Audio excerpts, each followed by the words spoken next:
Hi friends, this is Hamad Khaliq and you are watching my YouTube channel English Mentor. Once again you are welcome to my channel. दोस्तों last video में हमने discuss किया था कि sentence में दो ही parts होते हैं, एक होता है सब्जेक्ट और दूसरा होता है प्रेडिकेट। लेकिन अगर सेंटेंस को बड़ा बनाना है तो उसको कैसे हम बड़ा बनाएंगे? सेंटेंस को बड़ा बनाने के लिए हम फ्रेज और क्लॉज का हेल्प लेते हैं। फ्रेज और क्लॉज से हम किसी भी सेंटेंस को बड़ा बना सकते हैं। एक एग्जांपल से मैं आपको समझाता हूं। फॉर एग्जांपल यहां पर मैंने लिखा आई लिव। आई ये सब्जेक्ट है और लिव ये प्रेडिकेट है। इसका मीनिंग क्या? मैं रहता हूं। ये एक सेंटेंस बन सकता है, ये एक सेंटेंस है, मैं रहता हूं। आई सब्जेक्ट है और लिव प्रेडिकेट है। लेकिन इस सेंटेंस में हमको एक्स्ट्रा इंफॉर्मेशन जोड़नी है, कुछ और एक्स्ट्रा बातें हमको बतानी है, तो हम आगे ऐड कर सकते हैं इस तरह आई live in the house. I live in the house, इसमें एक बात और बढ़ गई कि मैं रहता हूं घर में। मैं रहता हूं घर में। इस सेंटेंस के अंदर और भी एक्स्ट्रा इंफॉर्मेशन हम दे सकते हैं, वो हम इस तरह ऐड करेंगे I live in the house bricks. मैं रहता हूं घर में which is made of bricks, जो ईंट का बना हुआ है, ईंटों का बना हुआ है। तो देखिए आई लिव ये तो एक छोटा सा एक सेंटेंस था जिसके अंदर एक सब्जेक्ट और प्रेडिकेट था, लेकिन कैसे हमने बड़ा किया? इन द हाउस ला करके और फिर दूसरा पार्ट में लाया विच इज मेड ऑफ ब्रिक्स। इसी को बोलते हैं फ्रेज और क्लॉज। इन द हाउस ये सब फ्रेज हो गया और विच इज मेड ऑफ ब्रिक्स इसको बोलते हैं क्लॉज। एक बात और मैंने बताया था लास्ट वीडियो में कि फ्रेज या क्लॉज वो सब्जेक्ट का पार्ट भी बन सकता है और प्रेडिकेट का पार्ट भी वो बन सकता है, जिसको हमने डिस्कस किया पूरे डिटेल में लास्ट वीडियो में। उम्मीद है कि आपने वो देख लिया होगा। अगर आपने अभी तक नहीं देखा है तो लिंक डिस्क्रिप्शन में है, आप वहां जाकर देख सकते हैं, या फिर आई बटन पर क्लिक करके भी आप हमारे वीडियोस देख सकते हैं। आज हम बात करेंगे फ्रेज, क्लॉज और सेंटेंस के बारे में। सबसे पहले दोस्तों इन तीनों को हम अलग अलग करके जानेंगे कि ये फ्रेज, क्लॉज और सेंटेंस क्या होते हैं। एग्जाम्पल से, डेफिनेशन से हम समझेंगे। उसके बाद इन तीनों को हम कंपेयर करेंगे, तकाबुल करेंगे एक साथ कि कौन सी चीज इन तीनों में कॉमन है और किन किन चीजों में ये तीनों अलग है, डिफरेंट है। ठीक है, तो आइए सबसे पहले हम शुरू करते हैं फ्रेज से। यहाँ तो आपने देख लिया कि ये फ्रेज या क्लॉज वो सेंटेंस का ही एक पार्ट होता है। ठीक है, ये फ्रेज और क्लॉज से मिलकर के ही एक सेंटेंस बनता है। ठीक है, तो ये तो आपने इस एग्जाम ये तो था थोड़ा सा इंट्रोडक्शन। तो आइए हम सबसे पहले शुरू करेंगे फ्रेज से, ये क्या होता है और इसका क्या एग्जाम्पल है। दोस्तों अब सबसे पहले हम जानते हैं फ्रेज को। यहाँ मैंने लिखा है फ्रेज का definition. A phrase is a group of words that make sense but not complete sense. Phrase का डेफिनेशन में तीन चीजों को आपको ध्यान में रखना है। एक ये कि phrase is a group of words. Group of words, इसका मतलब ये होता है कि फ्रेज वो अल्फाज का गिरोह हो, शब्दों का समूह हो। इसका मतलब ये हुआ कि इसके अंदर, फ्रेज के अंदर कम से कम दो वर्ड्स होने चाहिए। एक वर्ड से फ्रेज कभी नहीं बनेगा, फ्रेज के अंदर कम से कम दो वर्ड्स होने चाहिए। ठीक है, ग्रुप ऑफ वर्ड्स का ये मतलब हुआ शब्दों का समूह, अल्फाज का गिरोह। गिरोह जानते हैं, कम से कम दो चीजों से, दो फर्द से, दो मेंबर से मिलकर के एक ग्रुप बनता है। ठीक है, तो अल्फाज का ग्रुप यानी जिसके अंदर कम से कम दो वर्ड्स हो उसको हम फ्रेज बोलेंगे। एक कंडीशन इसमें ये हुआ। इसमें दूसरी चीज ये देखनी है कि है मेक सेंस, जिसका मतलब हो। फ्रेज के अंदर बहुत सारे लोग ये कहते हैं कि फ्रेज का कुछ भी मतलब नहीं होता, हालांकि ऐसा नहीं है। फ्रेज का मतलब होता है, मेक सेंस, सेंस होता है, बट नॉट कंप्लीट सेंस, लेकिन पूरा मतलब नहीं होता, पूरी बात नहीं होती उसके अंदर। अगर मान लीजिए फ्रेज का कोई सेंस ना हो, कोई मतलब ना हो, तो फिर वो फ्रेज रहेगा ही नहीं, क्योंकि वो सेंटेंस के अंदर कुछ ना कुछ मीनिंग को बढ़ाने के लिए आता है, कुछ इंफॉर्मेशन देने के लिए आता है। तो अगर उसका कुछ मीनिंग ही ना हो तो वो इंफॉर्मेशन कैसे दे पाएगा? इसीलिए ये फ्रेज का कुछ मीनिंग होता है, लेकिन कंप्लीट मीनिंग नहीं होता है। कंप्लीट मीनिंग इसलिए नहीं होता है क्योंकि उसके अंदर न सब्जेक्ट होता है न प्रेडिकेट होता है, बल्कि यह खुद सब्जेक्ट और प्रेडिकेट का ही पार्ट बनता है, एक सेंटेंस का ये पार्ट बनता है, ठीक है, इसीलिए इसका कंप्लीट मीनिंग नहीं होता। तो फ्रेज के अंदर एक चीज ये देखने की है कि फ्रेज के अंदर कम से कम 2 शब्द होने चाहिए और उसका कुछ मतलब हो लेकिन पूरा मतलब ना हो। ये तो बात क्लियर है। अब इसको एग्जांपल से हम समझेंगे। यहाँ पर मैंने कुछ सेंटेंसेस लिखे हैं जिसमें मैंने फ्रेज को छोड़ दिया है। देखिए हम फ्रेज कैसे बढ़ाते हैं इसमें आगे, इसके इंफॉर्मेशन को बढ़ाने के लिए। पहला एग्जांपल है people are sitting. People are sitting, लोग बैठे हुए हैं। इसमें हमको एक्स्ट्रा इंफॉर्मेशन जोड़नी है, फ्रेज जोड़ना है। क्या जोड़ेंगे हम? Under a tree. अब ये पूरा हो गया। लोग बैठे हुए हैं पेड़ के नीचे, तो अंडर ए ट्री ये फ्रेज हो गया। इसमें देख सकते हैं अंडर ए ट्री का मीनिंग क्या है? पेड़ के नीचे। कुछ तो कुछ सेंस है इसका। अंडर ए ट्री का मतलब ऐसे तो नहीं है कि कुछ भी मतलब नहीं हुआ।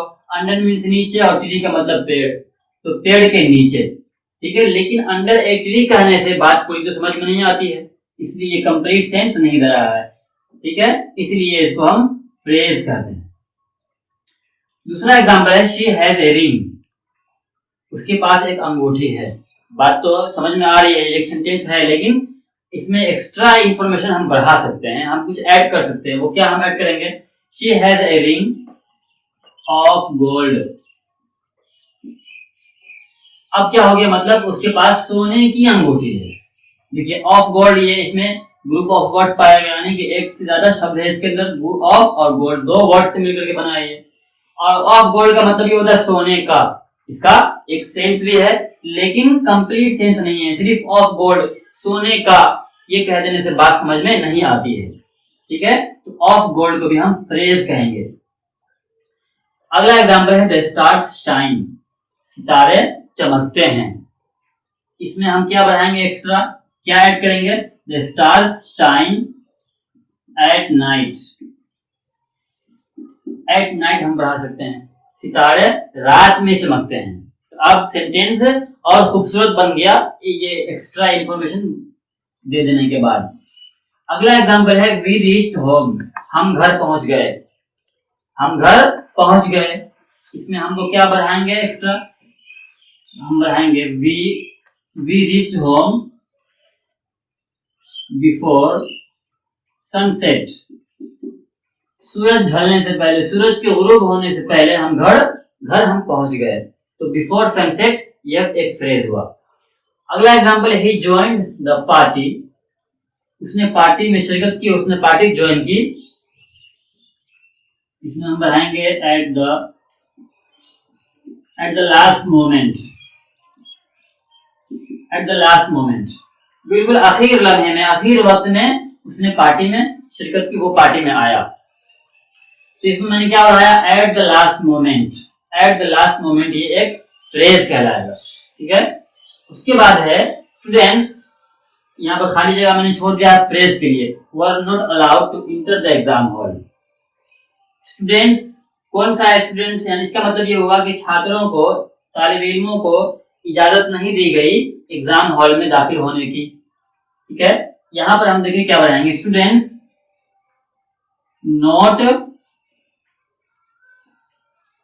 Not wearing shoes. Not wearing shoes, तो यहाँ पर देखिए नॉट वेयरिंग शूज ये एक फ्रेज बन गया, ठीक है। नॉट वेयरिंग शूज यानी कि वो स्टूडेंट्स जो शूज नहीं पहने हुए थे उनको एग्जाम हॉल में दाखिल नहीं होने दिया गया। तो देखिए जितना भी यहाँ पर फ्रेज आया है इस पर क्या है? फ्रेज की डेफिनेशन इस पर फिट आ रही है, ठीक है, इस पर अप्लाई हो रही है। Under a tree, of gold, at night, before sunset, at the last moment और नॉट वेयरिंग शूज, ये सब के सब एक से ज्यादा शब्दों वाले हैं, ठीक है। इन सब का कुछ न कुछ मतलब भी है लेकिन कंप्लीट मीनिंग नहीं है, ठीक है, इसलिए इसको हम फ्रेज बोलेंगे, ठीक है। तो ये है फ्रेज। आइए दोस्तों अब जानते हैं क्लॉज के बारे में। सबसे पहले हम ये जानेंगे कि क्लॉज बोलते हैं या क्लॉज बोलते हैं या क्लोज बोलते हैं, क्योंकि बच्चे इसमें बहुत कंफ्यूज होते हैं। इसको मैं हिंदी में इसका उच्चारण, इसका प्रोनाउंसिएशन लिख करके मैं आपको समझाता हूँ। दोस्तों एक है CLAUSE, ठीक है, एक है CLOSE और एक है CLOUSE। ठीक है, CLAUSE है यहाँ पर CLOUSE। इसको हम इस तरह बोलते हैं हिंदी में, इसको बोलते हैं क्लॉज। ठीक है, क्लॉज, ये है क्लोज, इसको इस तरह हम हिंदी में बोलते हैं क्लोज। ठीक है, ये है क्लाउज, ये है क्लाउज। क्लाउज ये कोई वर्ड है नहीं, ठीक है, लेकिन हम अगर इसको बोलेंगे क्लाउज तो उसका यही स्पेलिंग होगी उसकी, CLOUS। ठीक है, हालांकि ये कोई वर्ड नहीं है, इसका कुछ मीनिंग नहीं है इसका। ठीक है, क्लॉज बोलेंगे तो फिर ये होगा उपवाक्य, जिसको हम यहाँ पर अभी पढ़ रहे हैं। ठीक है, क्लॉज, क्लॉज, क्लॉज। ठीक है, और एक होता है क्लोज। क्लोज का भी ये भी एक वर्ड है, इसका मीनिंग होता है नजदीक, करीब। ठीक है, तो क्लोज भी होता है और एक क्लोज भी होता है। यहाँ पर हम जो पढ़ रहे हैं उपवाक्य, इसको पढ़ते हैं हम क्लॉज।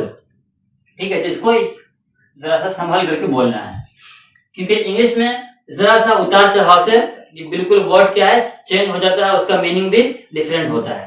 ठीक है, आइए अब जानते हैं कि क्लॉज का डेफिनेशन क्या है। ए clause is a group of words that forms part of a sentence and contains a subject and A predicate. इसका मतलब ये हुआ कि क्लॉज शब्दों के उस समूह को बोलते हैं, उस गिरोह को बोलते हैं जो सेंटेंस का एक पार्ट हो, उसके अंदर सब्जेक्ट हो और एक प्रेडिकेट हो। दोस्तों, बिल्कुल फ्रेज की तरह क्लॉज के अंदर भी ग्रुप ऑफ वर्ड्स होता है, यानी कि एक से ज्यादा वर्ड्स होंगे क्लॉज के अंदर। ठीक है, दूसरा यह है कि that forms part of a sentence. Clause जो होता है वो सेंटेंस का एक पार्ट बनता है। ठीक है, और दूसरा है यह है कि contains a subject and A predicate, कि क्लॉज के अंदर एक सब्जेक्ट होगा और एक प्रेडिकेट होगा। फ्रेज के अंदर तो एक से ज्यादा शब्द तो था, वो भी सेंटेंस का पार्ट था, लेकिन फ्रेज के अंदर सब्जेक्ट और प्रेडिकेट नहीं था। लेकिन क्लॉज के अंदर सब्जेक्ट भी है और प्रेडिकेट भी है। अब यहाँ पर एक बात समझने की ये है कि सेंटेंस जो होता है उसके अंदर भी एक सब्जेक्ट और एक क्लॉज, एक प्रेडिकेट से मिलकर के एक सेंटेंस बनता है, और उसका मीनिंग पूरा का पूरा कंप्लीट होता है। सेंटेंस का मीनिंग क्या है, वो कंप्लीट होता है। और सेंटेंस कैसे बनता है, एक सब्जेक्ट से और एक प्रेडिकेट से। और यहाँ क्लॉज का भी डेफिनेशन है कि उसमें एक सब्जेक्ट होगा और एक प्रेडिकेट होगा। तो क्या क्लॉज का मीनिंग पूरा होता है, कंप्लीट होता है, या फिर इनकम्प्लीट होता है?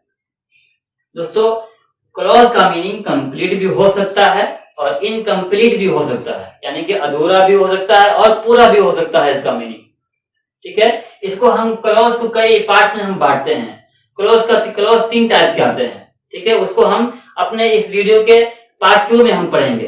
ठीक है, यहाँ पर अभी आपको सिर्फ ये समझना है कि क्लॉज के अंदर एक सब्जेक्ट होता है और एक प्रेडिकेट होता है, और इसका मीनिंग पूरा भी हो सकता है और पूरा नहीं भी हो सकता है। यहाँ पर हम अभी सबको हम जानेंगे एग्जाम्पल के साथ।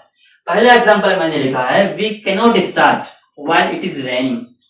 ये एक सेंटेंस हुआ, we cannot start while it is raining. इसका मतलब ये हुआ कि हम शुरू नहीं कर सकते कोई भी काम, कोई भी खेल हम शुरू नहीं कर सकते जब तक कि बारिश हो रही है। ये एक सेंटेंस हुआ। ये सेंटेंस 2 पार्ट से मिलकर के बना है, एक है वी कैनॉट स्टार्ट और दूसरा पार्ट है व्हाइल इट इज रेनिंग। देखिए, ये 2 पार्ट से मिलकर के एक पूरा एक सेंटेंस बना है। ठीक है, वी कैनॉट स्टार्ट ये भी एक क्लॉज है और व्हाइल इट इज रेनिंग ये भी एक क्लॉज है। ठीक है, दोनों क्लॉज को कौन जोड़ रहा है, ये है कंजंक्शन। व्हाइल यहाँ पर ये कंजंक्शन का काम कर रहा है। कंजंक्शन होता ही है वो जो क्लॉज को क्लॉज से, फ्रेज को फ्रेज से, सेंटेंस को एक सेंटेंस से, वर्ड को एक वर्ड से जोड़े, उसी को हम कंजंक्शन बोलते हैं। तो यहाँ पर व्हाइल ये कंजंक्शन का काम कर रहा है, ये इट इज रेनिंग और वी कैनॉट स्टार्ट भी जोड़ने का काम कर रहा है। ठीक है, अब देखना ये है कि इसमें से कौन का मीनिंग पूरा है और किसका मीनिंग पूरा नहीं है। देखिए, वी कैनॉट स्टार्ट, ये वी सब्जेक्ट है, सब्जेक्ट इसमें है। ठीक है, कैनॉट स्टार्ट ये एक प्रेडिकेट है। ठीक है, और इट ये सब्जेक्ट है और इज रेनिंग ये प्रेडिकेट है। तो सब्जेक्ट और प्रेडिकेट तो दोनों में है, लेकिन इसका मीनिंग है वी कैनॉट स्टार्ट, हम शुरू नहीं कर सकते। दोस्तों, इसका मीनिंग पूरा है। वी कैनॉट स्टार्ट, कोई भी काम हम करने जा रहे हैं लेकिन बारिश हो गई, या फिर कोई भी काम आप करने जा रहे हैं, अगर सिर्फ आप इतना बोल दें कि वी कैनॉट स्टार्ट, हम शुरू नहीं कर सकते, ठीक है, तो इतना कह देने से बात समझ में आ जाती है। तो इस क्लॉज का मीनिंग तो पूरा है, लेकिन ये व्हाइल इट इज रेनिंग, जब तक कि बारिश हो रही है, तो सिर्फ इतना कह देना व्हाइल इट इज रेनिंग, जब तक कि बारिश हो रही है, ये सेंटेंस सुनने में ही अधूरा लग रहा है। जब तक कि बारिश हो रही है, कहीं पर भी हम सिर्फ जाकर के किसी भी आदमी को बोले जब तक कि बारिश हो रही है, तो वो पूरी बात नहीं समझ पाएगा। ठीक है, तो इस क्लॉज का मीनिंग अधूरा है, इनकम्प्लीट है, और वी कैन नॉट स्टार्ट, ये भी एक क्लॉज है, लेकिन इसका मीनिंग पूरा है, कंप्लीट है। ठीक है, तो ये ध्यान में रखना है। ये सेंटेंस दो क्लॉज से मिलकर के बना है। अगला एग्जांपल है I have a pen which has a camera in it. मेरे पास एक कलम है जिसके अंदर एक कैमरा है। मेरे पास एक कलम है जिसके अंदर एक कैमरा है। ये इस सेंटेंस के अंदर भी दो क्लॉजेज हैं, एक है आई हैव ए पेन, दूसरा है विच has a camera in it. ये क्लॉज कैसे हुआ? क्योंकि इसमें एक से ज्यादा शब्द हैं। ठीक है, पूरा का पूरा एक सेंटेंस है, उसका ये एक पार्ट भी बन रहा है, इसके अंदर सब्जेक्ट भी है और प्रेडिकेट भी है। सब्जेक्ट है आई और हैव ए पेन, ये हुआ प्रेडिकेट। दूसरा पार्ट भी देख लीजिए, which has a camera in it. ये which has a camera in it, ये एक पूरा का पूरा क्लॉज है, और ये भी, इसमें भी एक से ज्यादा शब्द भी हैं, सेंटेंस का एक पार्ट भी बन रहा है, सब्जेक्ट भी है और प्रेडिकेट भी है। सब्जेक्ट कौन है? विच। विच यहाँ पर सब्जेक्ट का काम कर रहा है। ये रिलेटिव प्रोनाउन है। रिलेटिव प्रोनाउन है तो वो किसी नाउन के बदले में आया होगा। नाउन है पेन, ठीक है, ये पेन के बदले में यहाँ पर विच आया है, तो विच यहाँ पर सब्जेक्ट हुआ, और has a camera in it ये एक प्रेडिकेट है। तो दोनों सेंटेंस, ये दोनों का दोनों एक क्लॉज हुआ। ठीक है, ये दो क्लॉज से मिलकर के एक सेंटेंस बना। अब इसमें देखना है कि किसका मीनिंग अधूरा है, किसका मीनिंग पूरा है। दोस्तों, आई हैव ए पेन, अगर हम किसी को बोले आई हैव ए पेन, मेरे पास एक कलम है, तो बात पूरी है, सुनने वाला बात समझ जाएगा कि मेरे पास एक कलम है।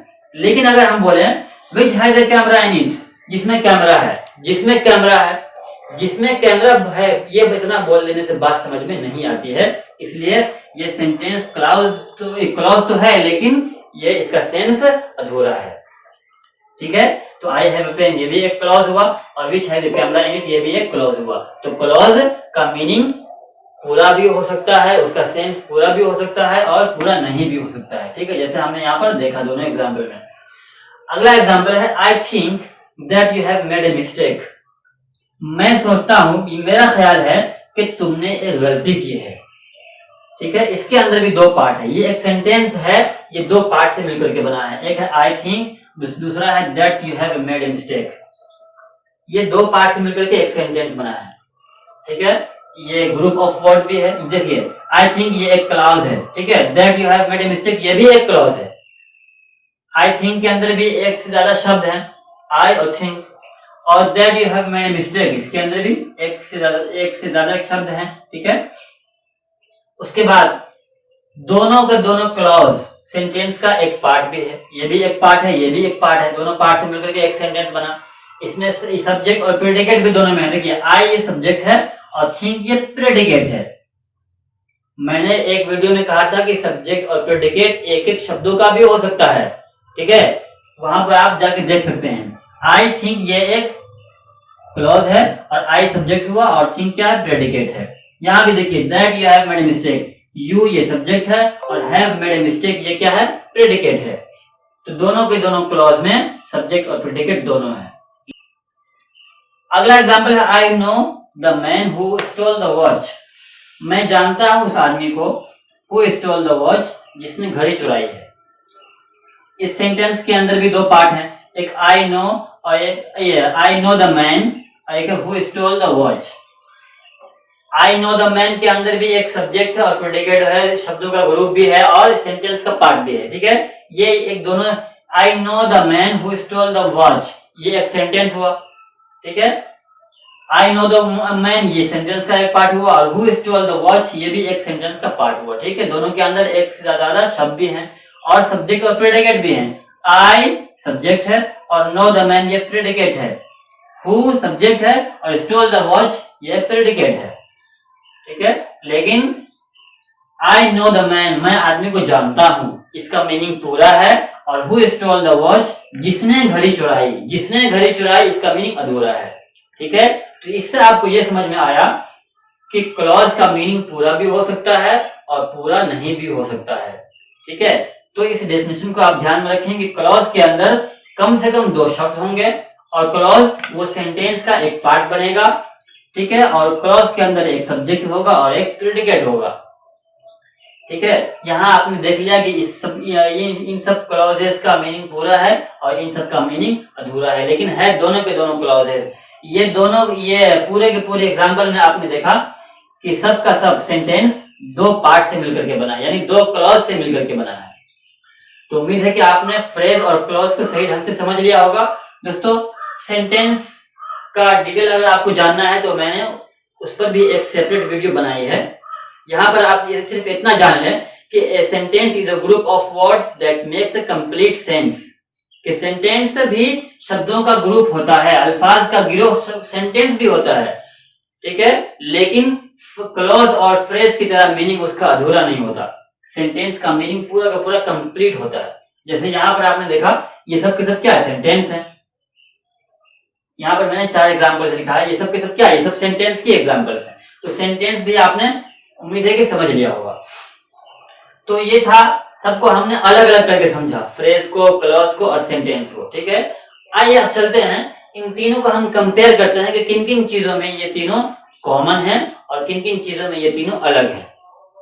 दोस्तों, फ्रेज, क्लॉज और सेंटेंस में सबसे पहले हम पहली चीजों में कंपेयर करेंगे। क्या पहली चीजों में सब कॉमन है? पहला मैंने लिखा it is a group of words. Phrase जो होता है वो शब्दों का ग्रुप होता है। ठीक है, यानी कि एक से ज्यादा शब्द फ्रेज में होंगे। नंबर 1 क्लॉज में है it is a group of words, शब्दों का ग्रुप हो। क्लॉज के अंदर भी it is a group of words. ठीक है, क्लॉज भी एक से ज्यादा शब्दों से मिलकर के बनता है। सेंटेंस भी होता है it is a group of words, sentence के अंदर भी एक से ज्यादा वर्ड्स होंगे। तो दोस्तों, आपने देखा कि एक चीजों के अंदर तो ये तीनों कॉमन है कि फ्रेज हो या क्लॉज हो या सेंटेंस हो, सब के सब एक से ज्यादा शब्दों के ही होंगे। एक शब्दों से मिलकर के ना तो फ्रेज बनेगा, ना क्लॉज बनेगा, ना सेंटेंस बनेगा। ठीक है, इसको याद रखिएगा। तो एक चीज में तीनों कॉमन है। दूसरा चीज है फ्रेज के अंदर no subject and predicate. Phrase के अंदर सब्जेक्ट भी नहीं होता है और प्रेडिकेट भी नहीं होता है। ठीक है, आइए अब क्लॉज में देखते हैं। Number 2 it contains a subject and A predicate. Clause के अंदर सब्जेक्ट होता है और प्रेडिकेट होता है। ठीक है, तो इसमें क्या है, फ्रेज सब्जेक्ट से क्लॉज से अलग हो गया दूसरे वाले नंबर पे। तीसरा है सेंटेंस के अंदर देखेंगे, दूसरा it contains a subject and A predicate. Sentence के अंदर भी सब्जेक्ट और प्रेडिकेट होता है। तो देखिए, दूसरे कंडीशन में, दूसरे नंबर में क्लॉज और सेंटेंस एक तरीके से एक यानी कॉमन हो गया। ठीक है, फ्रेज छट गया।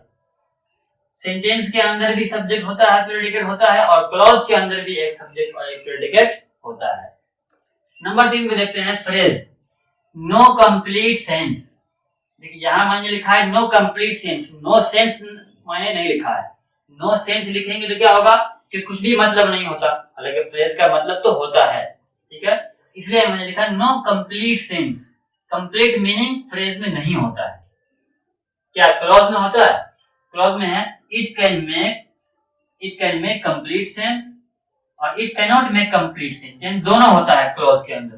ठीक है, क्लॉज वो कंप्लीट सेंस दे भी सकता है और क्लॉज कंप्लीट सेंस नहीं भी दे सकता है। आइए थोड़ी सी इसकी झलक यहाँ पर हम देख लें कि क्लॉज कंप्लीट सेंस दे रहा हो तो उसको हम बोलेंगे इंडिपेंडेंट क्लॉज। ठीक है, इंडिपेंडेंट क्लॉज। ठीक है, it can not make complete sense, अगर वो कंप्लीट सेंस नहीं दे रहा है तो उसको फिर हम डिपेंडेंट क्लॉज बोलेंगे। ठीक है, डिपेंडेंट क्लॉज बोलेंगे। यहाँ पर मैंने थोड़ी सी झलक आपको दिखा दी है, इसका पूरा डिटेल हम इसी वीडियो के पार्ट 2 में हम जानेंगे। ठीक है, कि क्लॉज के क्या क्या प्रकार होते हैं और वो किस किस तरह के होते हैं। ठीक है, तो क्लॉज अगर कंप्लीट सेंस दे रहा हो तो वो इंडिपेंडेंट होगा। इंडिपेंडेंट हो का मतलब ये होता है कि जो किसी दूसरे पार्ट पर निर्भर ना करता हो। ठीक है, और डिपेंडेंट का मतलब ये होता है कि जो दूसरे पार्ट का मोहताज हो। तो और सेंटेंस में यह है कि इट मेक्स कंप्लीट सेंस। देखिए, तो एक अगर क्लॉज में और सेंटेंस के अंदर ये चीजों में भी ये कॉमन हो गया कि it can make complete sense और इट मेक्स कंप्लीट सेंस। ठीक है, क्लॉज भी कंप्लीट सेंस दे सकता है। ठीक है, तो ये इंडिपेंडेंट क्लॉज होगा। और सेंटेंस भी कंप्लीट सेंस देता है। तो क्या क्लॉज और सेंटेंस दोनों बराबर हो गए? यहाँ पर ये ऑब्जेक्शन होता है ना कि क्लॉज का अगर मीनिंग पूरा हो, यानी इंडिपेंडेंट क्लॉज और सेंटेंस दोनों एक जैसा होता है। हालांकि ऐसा नहीं है, दोनों में मेजर डिफरेंस ये है कि क्लॉज वो हमेशा सेंटेंस का पार्ट होता है, सेंटेंस क्लॉज का पार्ट कभी भी नहीं बन सकता।